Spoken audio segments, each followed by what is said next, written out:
আমাদের বাড়ির কাছে কানকাটি পুজো হয়। এটি হলো পশ্চিমবঙ্গ রাজ্যের দক্ষিণ দিনাজপুর জেলার গঙ্গারামপুর শহরের নয়াবাজারের গোপালপুর গ্রামে। এখানে বিশাল বড় করে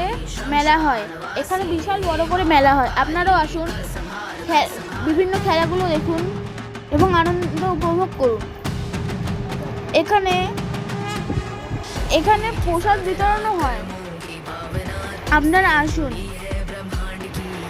এটি হলো সাধারণত বৃহস্পতিবারে হয়ে থাকে, আর বুধবারে শ্মশানকালী পূজা হয়ে শ্মশানে যায় এবং মরার মাথা নিয়ে আসে। আপনারাও আসুন এবং মেলাটি দেখুন। নমস্কার, ধন্যবাদ।